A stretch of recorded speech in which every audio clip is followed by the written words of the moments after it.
record. Hi, this is Susie Miller, the Better Relationship Coach, and I'm committed to helping you create better personal and professional relationships in just 30 days or less. And this is Boomers and Millennials Understanding Each Other, Playground Politics. I'm your host with my co-host, Brad Szollose. He's going to introduce himself in a minute, but let me give you a few of my credentials. I'm a boomer, cusper, have 3 millennial kids, have an award-winning book, or no, yours is award-winning, mine was #1 on Amazon, and I've been working with families and businesses and folks for years, over 20 years, to help them create better relationships in the midst of all these changes, both personally and in the business world.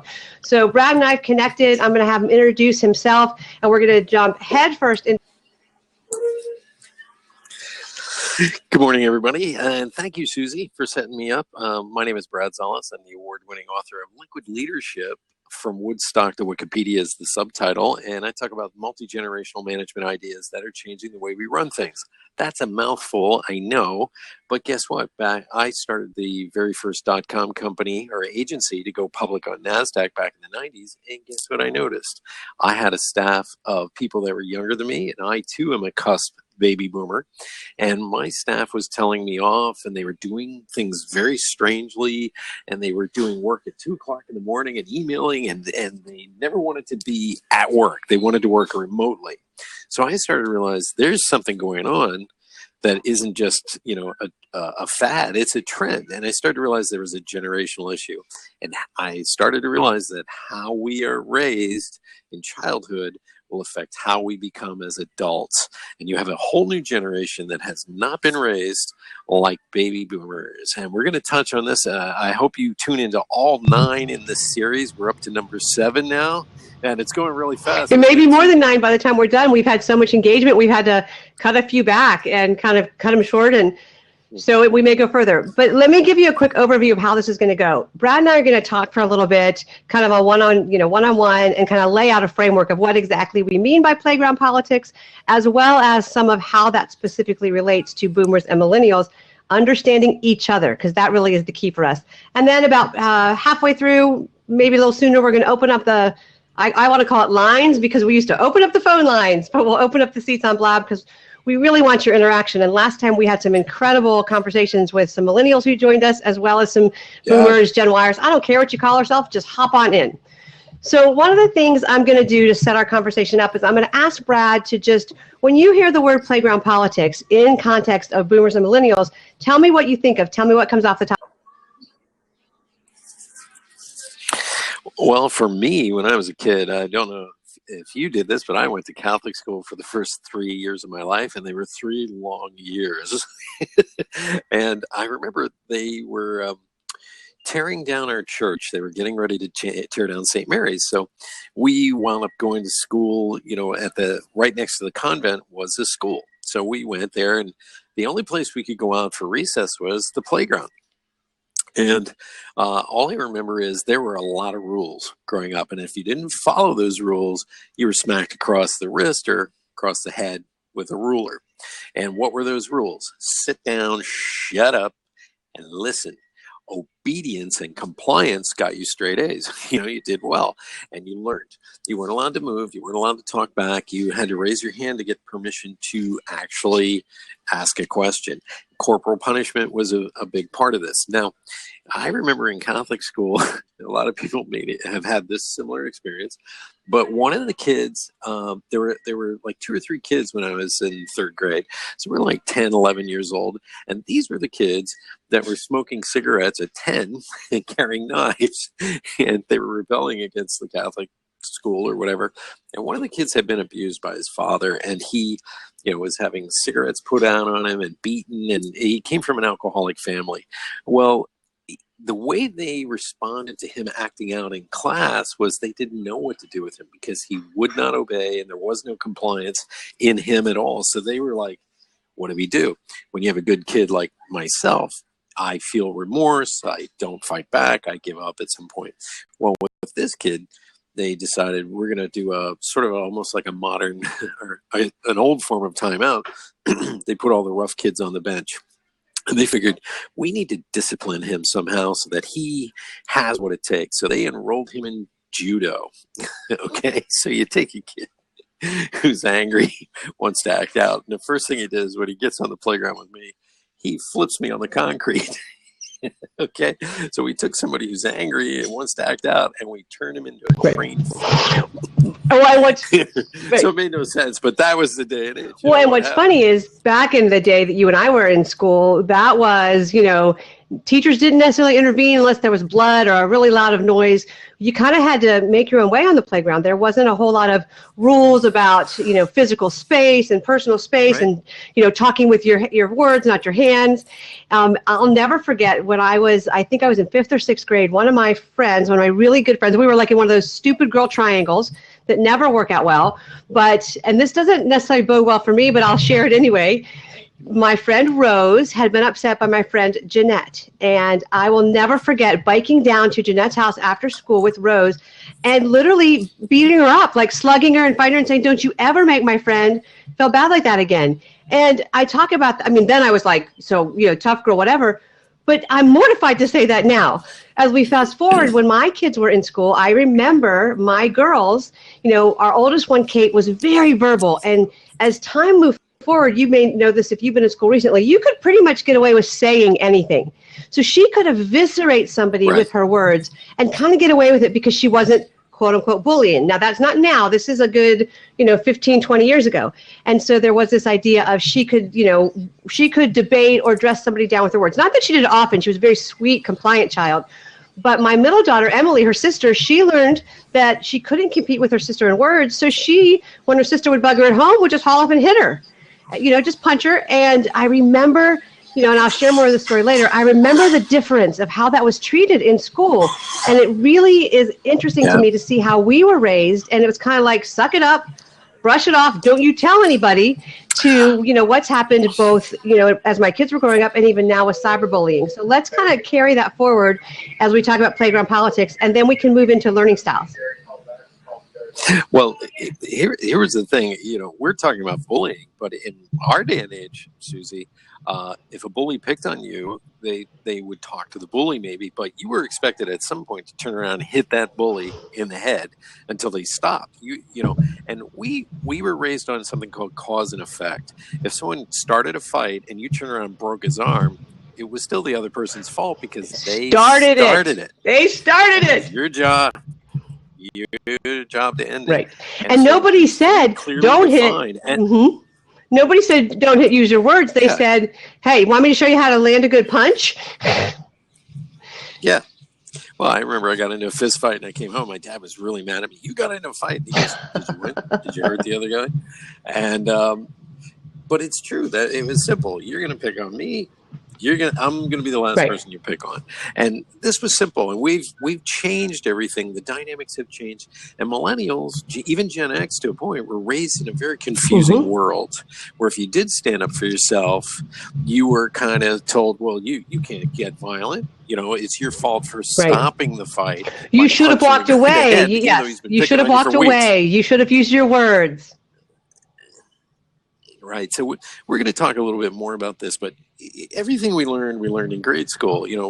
Believe it or not, boomers, we were the most compliant group of people because we were raised for the first time in the public school system. So the hierarchy was actually invented from military. So, the teacher was an authoritarian figure, stood at the blackboard and told you auditorily. They just spoke all day long and maybe put up. Remember the slides on the overhead viewer with the mimeograph?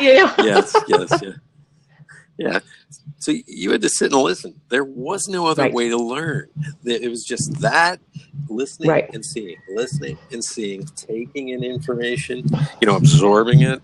And every once in a while, we would really be excited if we got a film. You get a film on Friday. It's like, oh, thank God, finally we don't have to sit and listen. We can watch a movie. So we watched The Red Balloon probably 30 times by the time I was 12. I'm going to go over those real quick because I think that we're going to just do the four basic learning styles, because I really believe that they impact so much of everything else we're going to talk about today. And what Brad just mentioned is like that visual learning style with some auditory thrown in, but it's that you do listen, but you're watching the teacher, right at the blackboard. You can turn notes into pictures. You avoid all the distractions. You're very focused. So for kids who had a visual learning style, who were able to take a visual thing they saw on the board and make a concept out of it, they really did well in school. They were the A students. They weren't the ones in the back of the room getting in trouble. They loved flashcards. They loved, anything, those overhead projectors, anything they could see, they could bring into their mind and then process. Yeah. Now, hand in hand with that is the auditory learners, and they were the ones that could listen, and as they heard things, concepts sunk in. They might read their textbooks aloud. They really might have spoken, their study notes aloud. But if you were a visual and auditory learner, you were golden in the public school system, and that worked really well. Now, when you take that as the way you were supposed to learn, and you put that template over the fact that we had now kids being raised by us as parents who were taught to express themselves, and if they didn't sit still, that was okay. We found ways to help them embrace who they were, and suddenly when Johnny was different, it wasn't Johnny, sit down and behave. It was Johnny, let's talk to your teacher about how they can teach you better. That was a huge shift. I know for me, I'll never forget in 5th grade, my mom came home after a parent-teacher conference, and Mrs. Clark, my 5th grade teacher, she said like this, I don't like Susie's attitude, and she's too free with expressing her feelings. And so basically, she talks too much. And so my mom came home and had a talk with me about that. Interestingly enough, I want to compare that with our daughter, Emily, who also had a teacher call me and a very different experience, which I'll share in a few minutes. So if you were, auditory or visual, you did great in school. The problem was two other major, go ahead, comment on those first, and then we'll go on to the other two. Well, I asked this question. Is it possible that all the kids that wound up in the slow learning classes weren't really slow? It's just they had a different learning style. Right. And I thought about that, because I was an artist. I like to work with my hands. And so I excelled at like algebra and geometry because it's visual. It's mathematics for the visual world, for our real physical world. So I excelled really well in that. Whoops. Right. I'm going to go on to the other two real quick. So before you unpack this, because I think that'll give our audience a context. How's that? Sure. Keep going. Okay. So let me go, because you're mentioning the other one. So the third way of learning is tactile, and that's what Brad kind of got into, the audio, the audio and visual, but also tactile. If you can touch it, if you can learn with your hands, that's how tactile people learn. They would, for me, I would doodle when I was in school, just to keep my attention going. So think about the kids in the back of the room who, they'd be doodling, they'd be folding paper, they might be, I did a lot of, playing with my hair, a lot of things that, could be kinesthetic, but it was also that idea of if I can touch it, I can learn. And today there's a lot of manipulatives where kids can, like even in algebra, we had tangrams you could put together and begin to see it. Algebra and calculus were very hard, not algebra, trig and calculus were very hard for me because I couldn't visualize 7 paces in space. Or 7 planes. So I would take paper, isn't that a lovely thing? Mix, cut them and mix them all together to try to find spot X on plane Z. So tactile people, have very hands-on learning. And then the final, one is kinesthetic. And I think, Brad, you really hit it on the head. So many of the people in our school system that were put either in the slow learner or the difficult kid or the uncooperative kid, non-compliant, or even the ADD bunch were these kinesthetic learners. And they need to move while they're learning. I mean, I stand on these videos because you can see me move and talk. Even in college, I would walk back and forth while I read my notes. Kinesthetic learners have to have something moving while they're learning because it turns on a part of their brain. So I'm going to go back to my story about Mrs. Clark and me, and then Mrs. Brownstein and Emily, our second daughter. She was in 2nd grade, and I will never forget this. And thank goodness she was my second kid, because Kate was a very compliant, she was a classic school system girl. Perfect, student, all the teachers loved her because she did all the things you're supposed to do in school. Emily was what we called our delightful handful. She was delightful, but she was a handful. And so she was a mover when she learned. And I'll never forget one day, Ms. Brownstein called me and she said, Miss Miller, I need to talk to you about Emily. She has been really not sitting in her seat well during her spelling work. Like when she does her spelling work, she'll sit for a little bit, then she'll stand up and she'll stand next to her desk and write on her paper, and then she'll put her knee on her chair. She moves around a lot. And this was, Emily's 28. So when she was 8 years old, that's 20 years ago. IEPs and learning styles weren't even, they were just cresting the horizon then. And I remember saying to Miss Brownstein, well, is she disrupting the class? And Miss Brownstein said, well, no. And I said, well, then I don't see that there's a problem. My guess is that she's learning while she's moving. And thankfully, because she was my second kid, I had the confidence to say to the teacher, let's talk about this and figure it out versus I'll get on my kid. Right. And thankfully, Emily was able to learn that way, and her teacher liked her. And so it was one of those times where you saw a stark contrast to my mom coming home and saying, straighten up, do what the teacher says, and me as a parent of a millennial saying, okay, I understand, and here's what my kid needs. How are you going to meet my kid's needs? Huge difference. Right. That is a huge difference. Well, I remember when I was in Catholic school, I was bored with the curriculum. I was just bored. And at that time, when you were talkative and you were kicking in your chair and you were doing all the stuff, you were seen as a dumb kid. They would actually call you stupid. So in order to punish me, they would give me the Hooked on Phonics workbook that they used to give out. Remember that? And they'd say, you have to do the next 5 chapters while everybody goes out to recess. So I would do the next 5 chapters and I'd hand it in, and they'd get furious. And at the time, I didn't understand why they were so upset. And I found out why. I got straight A's. I got all perfect answers on the next 5 quizzes. So I was contradicting their assessment of me. If you're talking and you're chatting and you won't shut up and you're doing, and you're joking around, you're stupid. And then here it is, I'm brilliant. So now they think I don't apply myself. Right. And what they didn't realize is you weren't addressing my way of learning, and you were boring the hell out of me because you were trying to teach a group full of kids who weren't as bright. Right. I'm just going to say it. And that's so funny. And I think the thing we want to remember about that, like I have 2 girls, both of our daughters now are teachers. Another example of kind of the politics of it all were, I'm going to segue here for a second. Let's stay on learning styles for a minute. If you think about the learning styles and the reality that we began to look at how people learn, how people take in information, and we watched our curriculum begin to adjust. There's IEPs. Both of my girls are teachers now.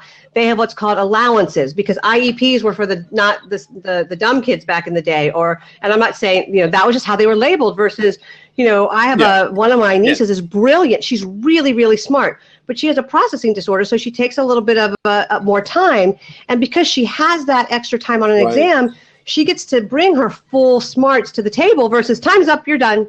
And so I think that way of changing the way we taught, the IEPs, the parent involvement, really helped kind of our kids learn better. But I want to take all those learning styles to playground politics and how that impacted that. So let's go back to my daughter, who's very tactile, very kinesthetic. When she was on the playground and being bullied by somebody who was very verbal, she would get mad and she would hit him, and the teachers would come down on her.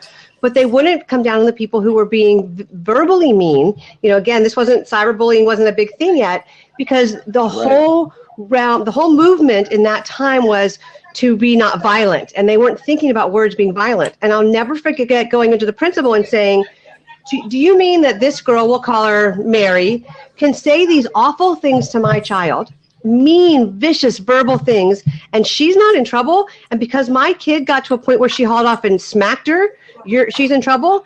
And I'm telling you, this principal looked at me and said, absolutely. And I remember being livid because I got it. We don't want people hitting people, but that whole idea of sticks and stones break your bones, words, names may never hurt. That's bull. It really is. Sticks and stones cause bruises and breaks, which heal. Wounds sear your soul and stick in your mind. And so that has absolutely impacted playground politics. And I think we need to be aware of that. Brad, do you have thoughts on that? Oh, yeah. I mean, boomers, I think, were traumatized or abused, we could call it that way. And we I think when we raised millennials, we decided we didn't want it that way. And plus the school system jumped in and said, okay, no more bullying. Now we went to the other extreme. But millennials, I think, grew up in a very confusing world where I'm not allowed to hit, I'm not allowed to fight back. And then when somebody teases you so badly, you fight back. We had a young man at our dojo who was a black belt, and he was very tall, very nerdy, very quiet, very shy, and he had the ubiquitous glasses, and he kept pushing him up, and 3 or 4 kids would tease him and tease him and tease him and push him and do all kinds of stuff. And this went on for weeks, and none of the teachers did anything.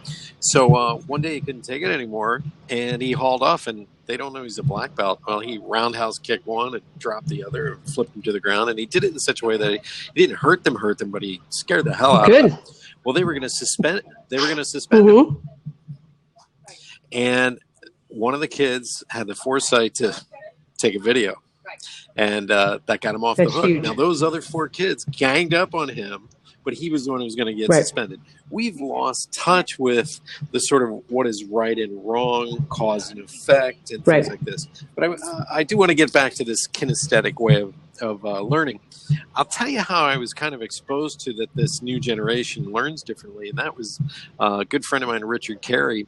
I went over to his house one day, and we had a discussion on video games and teaching. Wait, I'm so going to interrupt you. I'm so interrupting you because what you just said about the roundhouse kick guy and what you said about the violence, they were told to use their words at school, and then they would go home and kill people on their video games. Yeah. Exactly. Go ahead. A contradiction. But anyways, Richard, he started showing me all the work he was doing with serious games. Serious gaming are video games being used as teaching tools. And I just looked at him and I had the typical boomer reaction. I go, games, what the hell are you talking about? You know, he said, Brad, I think you should really sit down and get rid of the judgment and listen and watch. And he was actually putting together a CD-ROM interactive hybrid demo, and Daniel Radcliffe was in it before he became famous as Harry Potter. And it was a teaching tool for young teens and young adults who suffered from autism and didn't quite know how to act or react in public situations. So the CD-ROM was a curriculum that was multiple choice. What do you do in this situation?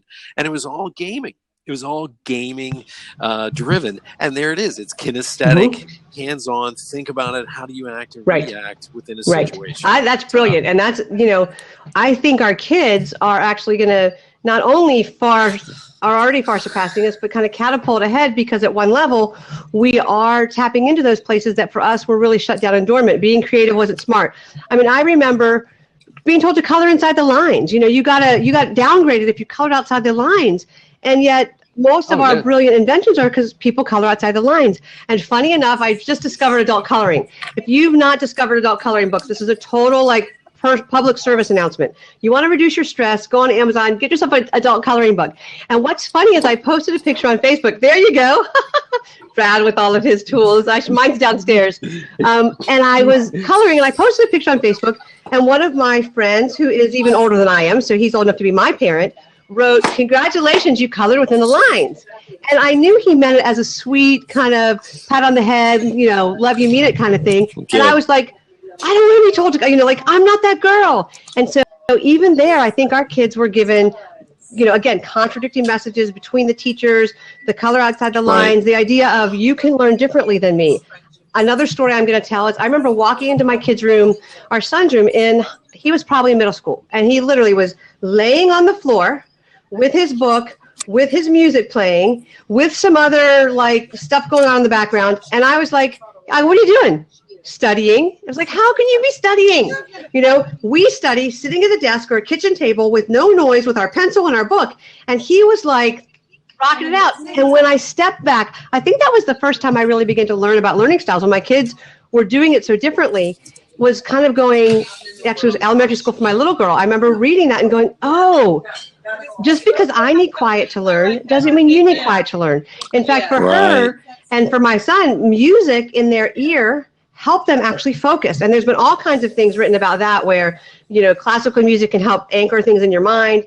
It's really a pretty big deal. Okay, we've got Walter trying to buzz in. Walter, we're going to open up the lines in just a few minutes. I want to finish a couple more things that we want to cover. Is that okay before we start discussing? Okay. So, So those are some of the stories about what happened and how playground politics impacted our kids, because there was this idea of here's how you're supposed to be. Here's what your parents are telling you. Now your parents are fighting for you at the school, and yet they're saying behave and do what I say in relationship with your peers. I read a really interesting article I want to share about Donald Trump, about how he was a bully when he was on the playground growing up. And the woman who wrote it, or the man who wrote it, knew him then, and they write it in this form of, you know, saying derogatory things, calling people names, and then, you know, wasn't really getting in trouble for that. It was kind of like the loudest and the toughest ruled the playground, took the lunch money, those kind of things. And now that would never happen. She goes on to say this guy grew up to be Donald Trump. So one of the things I think is really interesting is in the same way our learning styles have changed, we've changed the way we've taught our kids how to deal with conflict, how to deal with hierarchy. And so the idea of be king of the playground isn't the way it used to be. It's the smartest kid, or it's the kid who the teachers are going to stick up for. It's not the toughest kid. There's no Fonzie in the schools anymore. What do you think of that, Brad? Right. I want to address what you just asked and also address what Cool Dude said, because he took the martial arts as well. And he said, did you experience the contradiction? And what it is this: I didn't go to school and go through a time where there was a contradiction. If somebody picked on you, you knocked them out. You're cutting it out, Brad. We're losing you. It took a few years before unleashed a can. It would usually be so surprised, and usually somebody stopped them and said, "Hey, you deserve," and they had to sit down and think and go, "Yeah, maybe I wasn't a jerk in that moment," and so there was that and everything. But I got exposed to this in a very strange way. It goes back to video games again, the learning styles. And I went out to the Games and Learning Society conference. You can Google this. It's called the GLS conference, and it's where game designers and academic professors get together and they design games for the classroom. And guess what happened? These two young men talked about how they played this thing called Planetfall. And Brad, I'm going to interrupt you because Walter just joined us, and he only has about a few minutes. Walter, what did you want to add? I love that you Volord Kingdom. So tell us a little bit about what you're going to share. Two things. The teachers bullied us as well.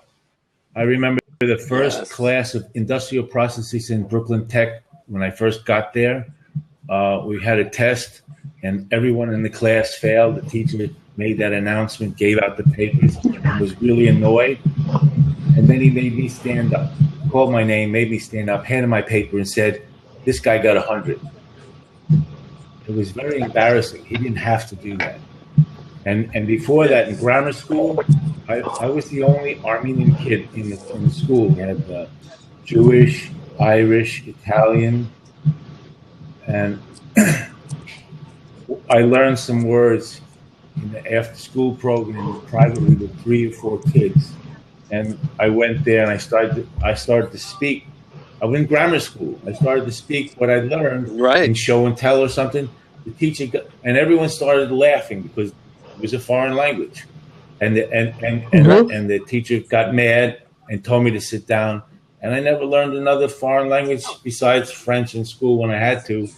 After that, You make a really good point there, Walter, because one of the things I do in working with people with relationships is deal with some of the impact of what happened to us on who we are today. And, we don't realize how deeply those messages really coded in our brain and in our psyche really kind of stopped us from trying some things.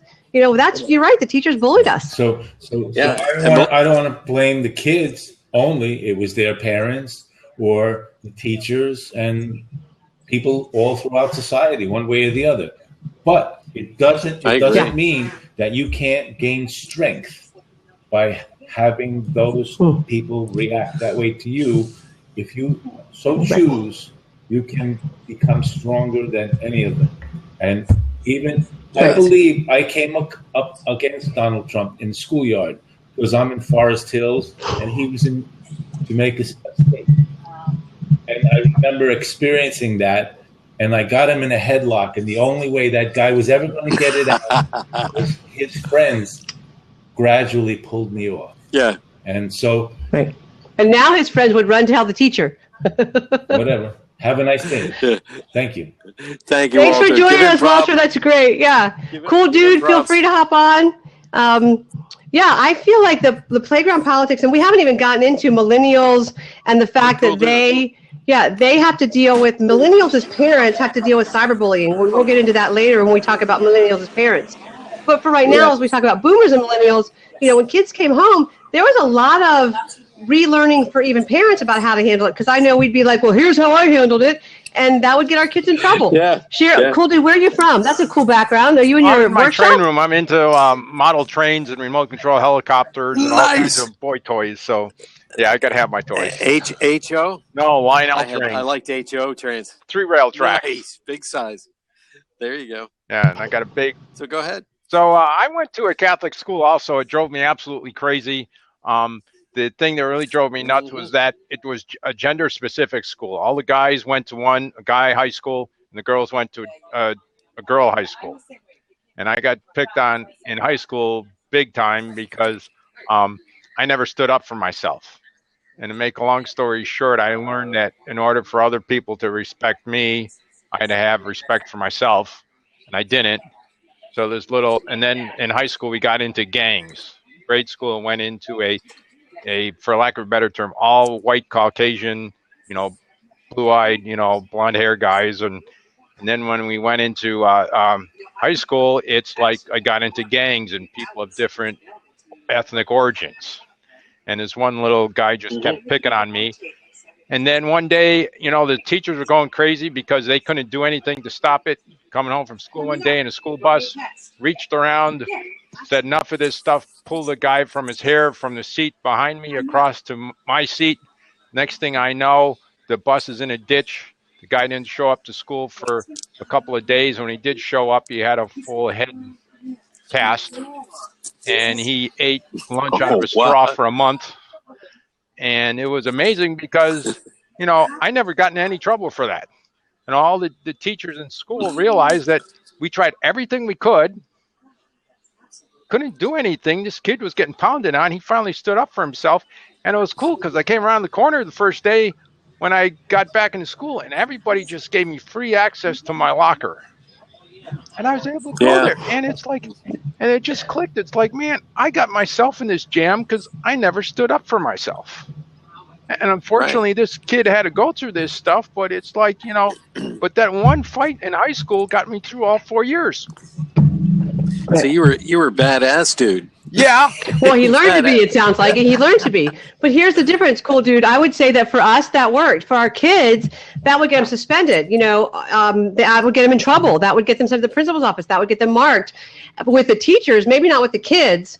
Would you agree with that? Or would you say that kids today have that same experience? I think the kids today would do the, social media, hammer the guy on social media instead of a physical thing, which it's kind of sad now because that social media stuff gives kids instant gratification over their view. Look at me. Look what I did. Right. This is cool. And all their buddies. Social media is brutal. And it's like, I just think that's a big thing that causes misbehavior, the instant gratification of it. Yeah.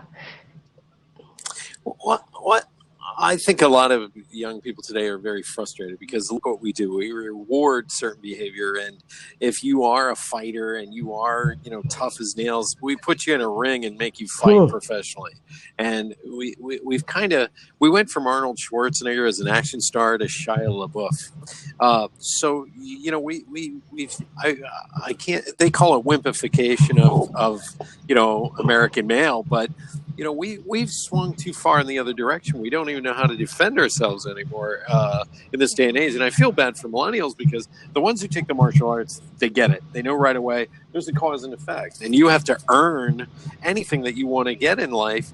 And the martial arts actually makes you less violent because you know what the potential is. But when you go into school, there's this mandate where no violence whatsoever. And that's not right either, because at some point, a person's going to snap. Everybody. Everybody. The lack of cause and effect training, I think, comes from, again, the parenting of there aren't consequences for the things our kids did wrong in the same way as we cleaned it up. We made it better. We were a buffer in their world to really keep them from dealing with reality, even sometimes when they needed to deal with reality. That's a huge thing. Another piece, here's a great example of cause and effect in my world. I remember one kid bullying my daughter, Kate. They were in like 4th or 5th grade, and he actually lived in our neighborhood, and I was the assistant swim team coach. And I'll never forget being in my car and seeing him outside in the lawn. As I pulled by him, I stopped, I backed up, and I looked at him and I said, "Hey, Matt, you pick on my kid again, you're going to deal with me." And moved on. Well, he never picked on her again. That was horrible. I should never have done that. But as a parent of kids that time, I was what was most important to me was how my kid felt, how my kid was doing. And so I think, again, we're looking at huge contradictions between don't be violent, don't be a bully, use your nice words, and my saying that to somebody, because in my world, it was cause and effect. Because in my world, parents, got involved, and that's how we protected our kids. Whereas when I was growing up, my dad would have looked at me and said, so handle it, toughen up, handle it. In my generation, physical intimidation was in a physical world. I think in the generation of the kids today, it turned into social media intimidation world. It's like they don't do physical stuff, but we're gonna make you to be the bad evil person on whatever your social media thing is. And for my kids, actually, cool dude, my daughter, one of our kids was bullied on the bus. She was bullied verbally, and because of the fact that it was a no violence zone, it really became in this middle area before a lot of social media. We don't hit people. We keep our hands to ourselves. Everything violent was in the physical form, with no understanding that there was verbal violence going on in the buses, in the school, on the playground. And that really kind of ushered in the cyberbullying, where we think, why could people say that? And how could that kid say that? And I think, well, because they're allowed to say whatever they want, because we were so, excuse my language, hell-bent on them not hitting each other, where a fist fight probably would have been a better idea. Yeah. Well, let me jump in real quick. In the corporate world, we're seeing the effect of the non-bullying and nobody's right or wrong and all this stuff, with people coming right out of college and wanting to walk up to the CEO and just wanting to talk to him. It's like, hey, you can't do that. You don't know your place. You haven't been put in your place. And sometimes in the corporate world, they can say some nasty things, and you're looking at them going, what do you can't talk like that in this environment. So this whole thing over, the results versus the rules environment drives me crazy at times, because if you're purely viewed on results and that's the only criteria you have to do things, you can pull the rug out from someone else and cause that other person to think that you undermined them, you backstab them, you pull the rug out from under them, and it just makes the working environment unnecessarily frustrating when you have that atmosphere that's going on. It's true. Well, we're also going to enter a work world where you constantly have to keep your output up. That's happening as well. Yeah, I don't have a problem with that, but if you think that there's a better way to do something, before you blindly go charging off, figure out, if I do this independently on myself, am I going to be pulling the rug out from someone else that is supposed to be doing that? Are you going to help them? Are you going to backdoor them? Yeah. That whole thing that it's like, you can really tee somebody else off if you, do that to them. Well, I recommend the movie Up in the Air with George Clooney. It's a great movie that shows the boomer millennial paradigm exactly as you just described it, cool dude. I think you'd enjoy it because it rectifies the two learning styles and teaching styles and things like that as well. We've got William Bacon joining us, and here's what I know about him so far. He is coming on, and it looks like he's a digital marketing old school. So you don't look old school. What are your thoughts, William? Well, you guys were talking about Catholic school, and so I had the situation where, my son was getting, marked up, coming home, bruised, and school wasn't doing anything about it. I grew up military, father was a DI, so you can imagine, we don't take anything lightly. And so we're also hardcore Christians. So I was telling my son, look, you need to turn the other cheek. You need to be mentally tougher than these guys, and shrug it off. The rules are you can't hit, don't hit. And sometimes you can't. So that. But I don't want to see him come home like he got slapped so hard that he had that handprint when I picked him up from school and called the FAG, and he's so not. And it was just like, and it went through the whole process of seeing these administrators fail us. Where was the teacher? Oh, he was out having a smoke behind the gym. So it was just crazy. So we literally had to move schools. now we're at a Catholic school fighting a whole nother set of battles with, faith-based school. I do want to say something to you, William, and I want to applaud you in doing that with your kid. We share the same faith. I'm a Christian as well.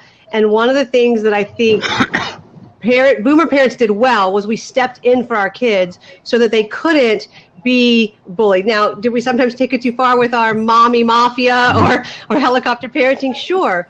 But, Cool Dude mentioned earlier the idea of self-esteem and believing yourself and knowing, your own values so other people respected it. And what you did there with your son was kind of say, wait a minute, you are valuable. And even if they don't get it, it's hard. I'm not a physically violent person. I'm a very expressive person, but watching the contradiction in the schools and the messages our kids got really wore down one of my kids, kind of persona. Yeah. So I think it's great, as hard as it is, and there's always going to be battles, but yay you for doing that for your kids. And listen to this irony. This cracks me up. I agree. That I went to my pastor, who is a badass. He's like a cop. He's the guy who goes to the school and actually gives the talks to all the children about bullying. And I told him the situation. I said, hey, we're just trying to be like Jesus, turning the other cheek. And my pastor's like, oh, no, you have your son just, if he gets called FAG, hit the wall behind the kid. Just punch right through him, And I just thought that was hysterical, Here's a little theological tip for you that, we're not talking about this from faith-based, but, Jesus did braid a whip all day long and went into the temple and really stuck up for himself and who he believed in. So I think there's a place and time for it. I do like martial arts for that reason. I think you have to know. And, again, I'm not an advocate of violence, but let's take the spectrum and look. Our kids were raised in a faith-based home, playing, as they got older, shoot 'em up violent games, being told at school not to hit people, being verbally told all kinds of things, and not having any recourse that had kind of the same cathartic nature as their video games. So it was very confusing. I have a very tender-hearted son who was an athlete. And I remember saying to him when he got into high school, I said, Zach, you're going to need to kind of tuck that part away. He came home one day and he goes, all my friends call me gay because I'm nice. And I was like, okay, let's be strategic. Let's talk about this, because if you keep letting that part of yourself out, you're going to get eviscerated at school. Or one day he came home and he said, I hate that I'm smart. All my friends are making fun of me. And I said, okay, well, get a B in you can't get a B in math and you can't get a B in English because those carry over, but get a B in gym, which didn't work well either, but get a B in something that's less, not important, that's less impacting in your future school career. And so I think we really kind of gave our kids this spider web of messages and they're still trying to figure it out. Would you agree, Brad? Oh, yes, I definitely agree. Think about this for a minute. We're saying don't fight, don't bully, don't do any of these things. And then they go home, like you said, and they're playing video, they're playing violent video games. So this is insane. I went to martial arts. I was in martial arts for 5 years. I got a first-degree black belt Taekwondo. I fought light contact. And the thing I learned out of that whole scheme is that violence is the worst solution to a problem. You only do it when you have to. So I tend to just cover up in a ball in a corner, but if that doesn't work and I have no choice, I'm getting out of the corner, I'm getting out of the ball, and I'm doing what I can to protect myself. But that's the last cause. Here's my question to you, Cool Dude, and martial arts Brad, because you both have black belts. What about verbal violence? What about, the texting and the cyberbullying, which to me is equally violent? How do you address that when you say, I would agree violence is the worst one, but which violence? Yeah. How do we deal with that? I think it can have a same nasty effect on anybody. It depends upon that person. Some people can shrug off the verbal stuff. Some people can shrug off the physical stuff. I think in this day and age now, the social media can be so quickly and widespread that it may be more harmful than physical. Hey, can I jump in? What are your thoughts, William? Yeah, jump in. Because I haven't heard you guys talk about this, but their diets, the chemical sensitivities. Kids today are dealing with so much stuff. Pot. I see some teenage kids. I watched a kid break down yesterday at a skate shop because he started smoking pot, and the guy was kicking him out of the shop, and because he's a minor. Yeah. And it's crazy to see, and my heart went out to him because I know he doesn't have a father figure at home, and the kid's just strapped trying to find his way. I mean, it's a tough battle dealing with that kind of stuff. And going back to the diets, my wife works in a vitamin store. She talks about this stuff all the time. These kids' brains are not functioning properly, and they can't make the right decisions because they're at a deficit right from the get-go. Well, they're looking for big time acceptance. In my generation, it was going after, if you're smoking cigarettes, you're cool. If you're drinking beer, water, you're cool. In this day and age, they got all that stuff plus marijuana and everything else. So I think it's an acceptance thing that, if I do this, I'm going to get accepted. And there's just tons of more choices now with kids to, find out what's the magical hot button to get accepted. E-cigs. Oh. Yeah, it really is hard because in some of the schools they actually have McDonald's there, so these kids have been exposed to, you're right, chemicals, and they're drinking soda and having Doritos for breakfast. So it hasn't been easy, and I do blame the public school system in many ways because they became much more accepting of everything. There's no right or wrong, blah, blah, blah. So the kids don't even know what they should or should not be doing. So they're testing boundaries. Kids are going to do that. They don't have the answers. Everybody assumes kids, they get it. They know the answers because we've been watching too many Harry Potter films and think that they have cognitive awareness or something. Not developmentally. They need our guidance. Yeah, developmentally. I think there's a couple of things that you bring up there that are important, William, and that is, of course, the progress, the impact of progress. There's the impact of progress in our, technology and in our food systems. And, I grew up, we had, everything was off the shelf and chemical heavy and all that kind of stuff as my kids were growing up. And, when I was personally growing up, it was all home cooked, whatever. So I think there is a movement now more towards being aware of all of what that does to our brains. And I think we should be aware. I think there's a lot that happens developmentally for kids that they're not ready to make some of the decisions that are thrust on them because they don't have that abstract thinking skill at one level.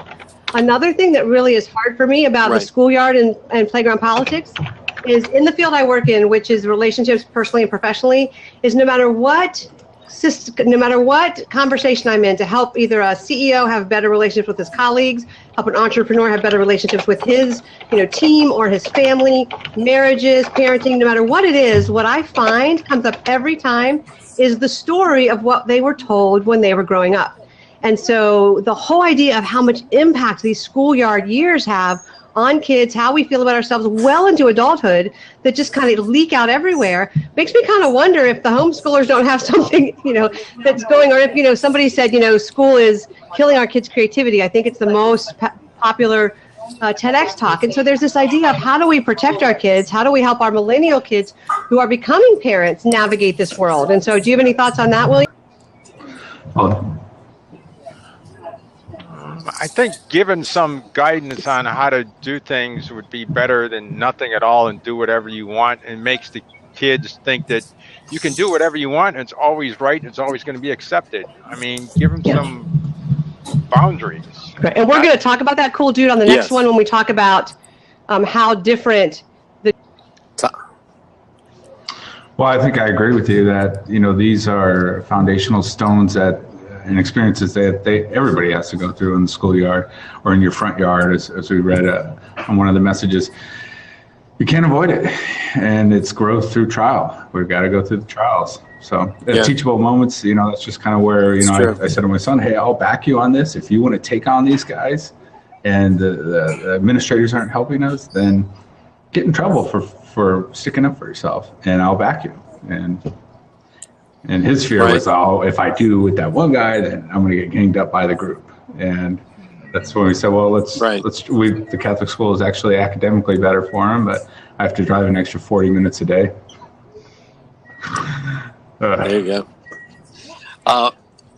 I'm a big proponent of what Napoleon Hill said. He said, the way you teach kids nowadays is you should have them teaching the class, and the teacher should sit in the back of the room and tell them, no, that isn't quite it, because the teacher knows the subject. So what do you get when you have teams that are allowed to teach this chapter or that chapter thing? first of all, they develop confidence. Second, they must read the chapter. Third, they got to work together. And fourth, they're busy. They don't have time to do, whatever they feel like doing. And they don't have a chance to be a smartass because they're teaching these kids responsibility to the curriculum. And my dad, he's Hungarian. We grew up Catholic, and it's, this is how it's done. My dad being Hungarian and tough, there's one way to do things. That's it.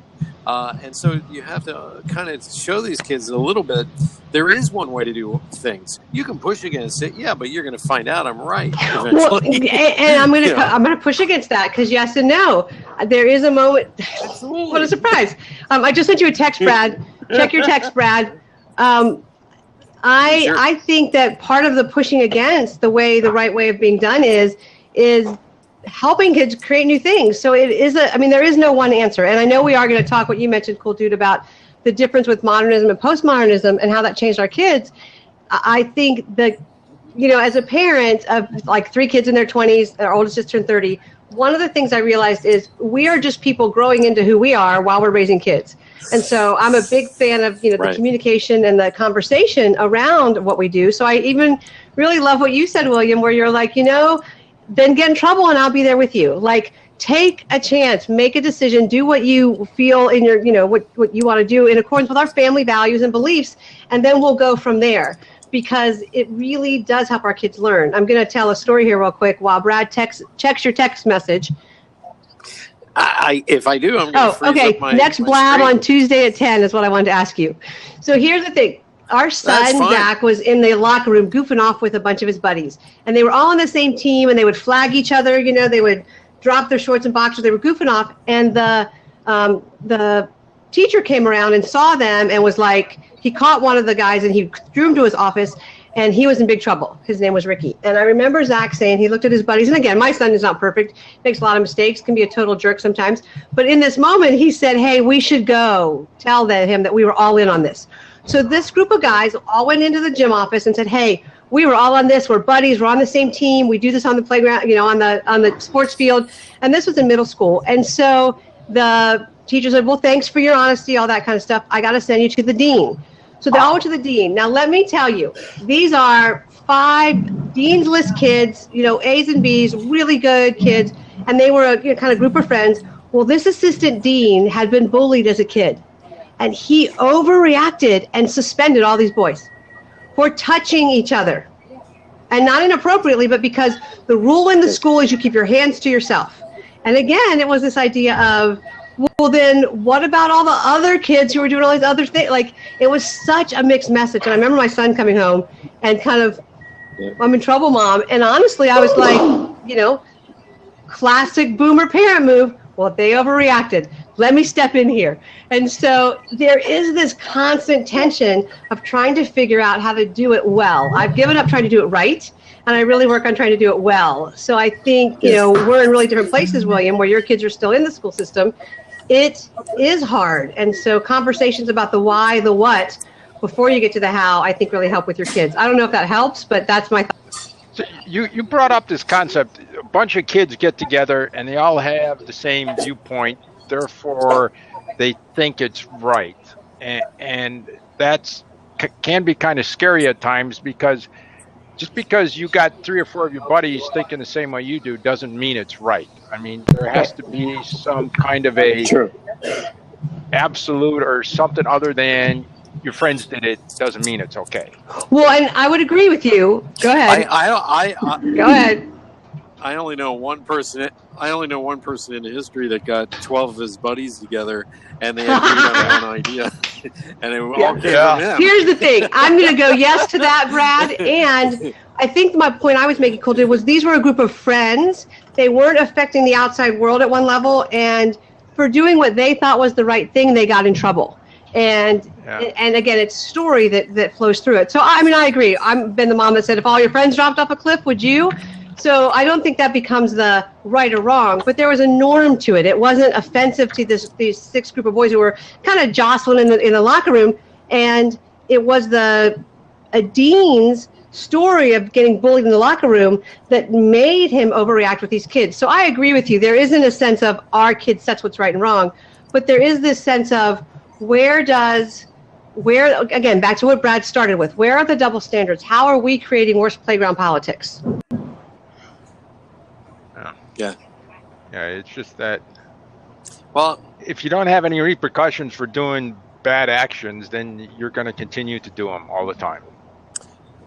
I agree. I agree on that. I mean, I was a Boy Scout and Catholic school and everything. You know what right or wrong is, but we do kind of live in a more complex world.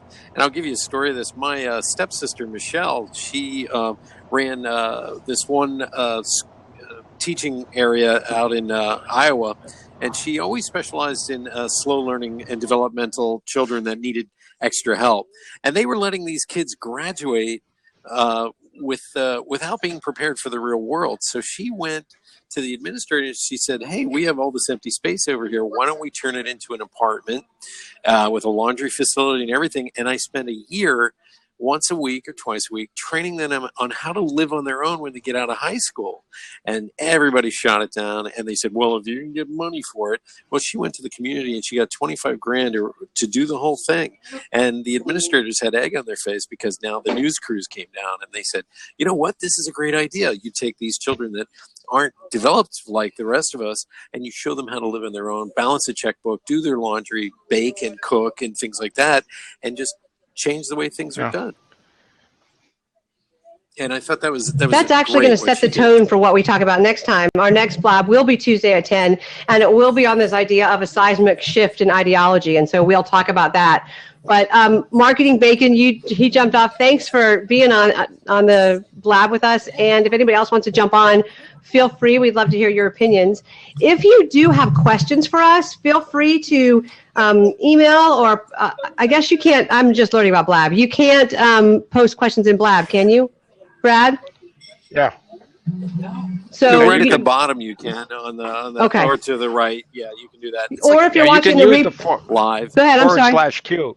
Do a /Q as in Queen, and then space and type in your question, and it shows up on the left as a question. Perfect. Okay, /Q. And then if you're watching the replay and you have questions, you can certainly, I'm going to have them email you, Brad, Brad at BradSzollose.com, and that works. So those are some of the things we're going to continue to talk about. But, clearly we want to talk about what you want us to talk about in addition, because it's been really fun having a group conversation around this unfolding book versus just our thoughts. So, if you have stories of playground politics, feel free to share those. I just read a really interesting article about the mommy mafia. So it works. Oh, thank you, Scott. K75. Want to pop in here? Yeah. He did it. Yeah. We got a few more minutes. Well, and here he comes. Okay, Scott. Yay. There he is. If somebody else wants to get on, we get on. Get off. Back surgery. Oh, you're sleeping and talking to us, you millennial. Scotty, do you have your blankie? You look way too comfortable. Where are you? I'm in bed. I had back surgery on Tuesday. Okay, well, thank you for joining us then. So tell us a little bit of your thoughts about playground politics. Well, I had a few incidents myself. My parents they were always, basically I got threatened at home, like, don't touch anyone, don't do this. If you're in trouble, don't be calling home. If you get picked up by the cops, don't call me. I won't pick you up. Stuff like that. Wow. And so I was, I guess growing up, I was probably afraid of authority figures. Not that I thought that they would do me harm or anything, but just don't want to wind up sitting in the principal's office. Right. And then I think that's our generation. There's a lot of things I didn't do because I was afraid of what my parents would think. I don't think our kids felt that way. My dad tell me stories of something about the principal at his school when he was growing up had a paddle in his office and stuff. I got that at home. I didn't want to get it at school. No.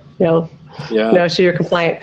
Well, I think that really does shape the way we look at our lives, and I'm really glad that you shared that, Scott. Brad, we're about a minute from being done. Do you want to wrap us up here and bring us home? Brad, do you want to wrap us up? Can you hear me? Can you now. hear me? Yeah. Yeah, okay. I'll wrap you up. We didn't even touch Common Core, but let's put it this way. Millennials and Generation Z and the next generations, they've been raised in a very confusing world. And so we're going to talk a little bit more about that on Tuesday at 10 a.m. Eastern Time.